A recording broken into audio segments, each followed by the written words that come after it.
аз свирим пиано. В принцип ние свирим класическа музика. И това е което ще свирим за вас днес. Предполагам, не е много вас слушали. Има ли някой, който е слушал класическа музика?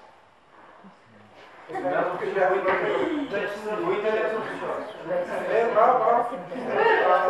Но начинът по който начинът по който ние ще направим този концерт ще говорим за музика, която свирим. И за инструментите. За инструментите ни също.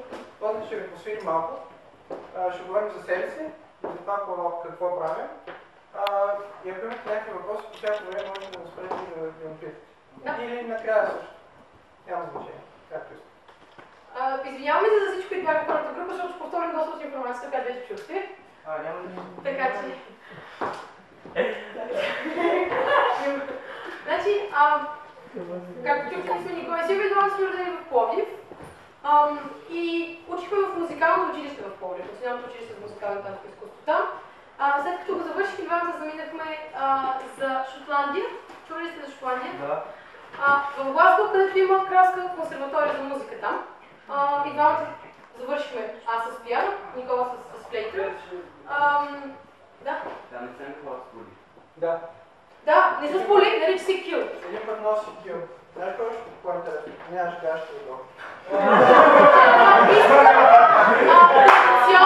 Традиционно се носят. Не е интересно, той е традиционен на носия. И така се носи. Шотландци са много горди с това, така че ако някой говорите с шотландеци, не казват думата пола и много се обиждат. Факта, че нямаш гащи отдолу, имаш тази пола и имаш едни дълги чорапи, да.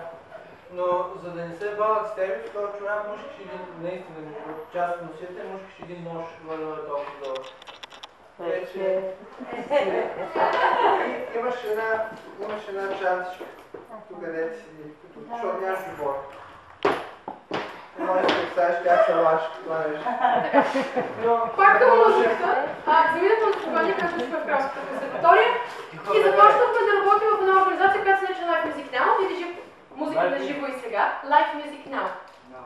Тази организация открива един от най-големите цигулари на всички времена в света, който се нарича Екади Минохин, преди около 70-100 години, 70 мисля, в Англия и в Германия. И идеята на тази музика да вземат класически музиканти, професионалисти, които вместо да свират само в концертната зала, да ходят навсякъде. Училища, музеи, домове, ходим в болници, в затвори, навсякъде и свирим класическа музика, за да направим достъпна за хората, които не ходят в концертната зала всяка седмица. И за мен е много специален ден днес, както казах на първата група, защото стартираме тази организация в България. Това е първият концерт за Live Music Now в България. Така че е много специален ден. Ако може всички да си изключите, да си сложите мобилни телефони на беззвук, наистина ще бъде прекрасно.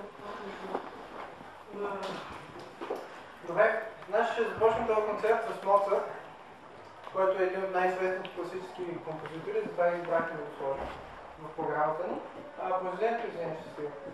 Произведението, което ще свирим е Рондо ала Турк, така се казва, което означава рондо в турски стил.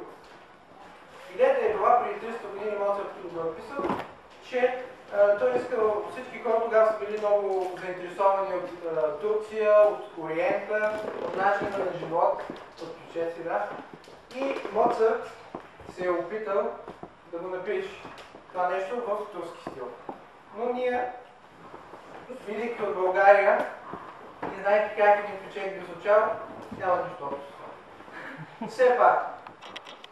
Става много известно. Хората в Германия, в Австрия по това време наистина много са харесали произведението, остава един от най-известните някога класически произведения. И те си мислят, хит по това време е било по-голямо от Джастин Бибър или Риана, или не знам как да го пиша, но това е било навсякъде. Всички са отходили да слушат турския марш на Моцарт и си мислят, че това е реален турски марш. Така че не може да се смеем и да знам, че няма общо, но хората по това време наистина си мислят, че те слушат ориенталска музика. Така е. А думата рондо означава кръг. Защо е написано това? Защото вие ще чуете в произведението има една тема, която се върти и се повтаря и се чува няколко пъти. Това е темата, сега ще ви свирам.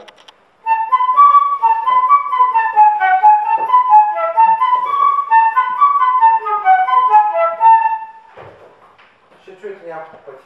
Надявам се да ви стане скучно. 4 пъти.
Молена Богородица, сега е едно от най-известните произведения в класическата музика.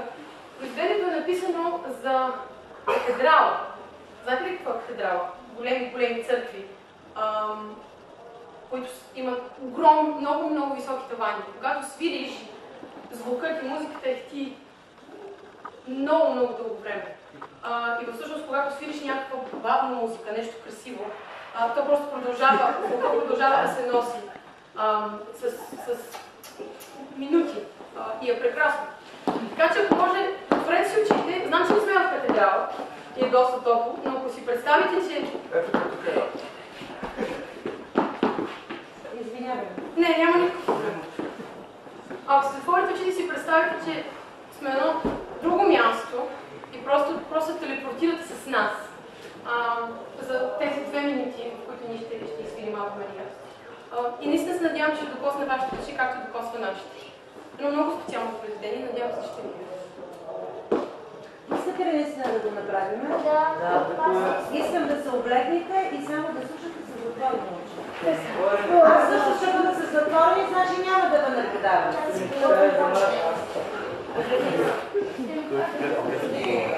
Готови ли сме? Да. Ядаме ли? Готови ли сме? Айде, готови сме.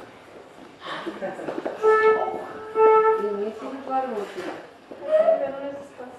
Само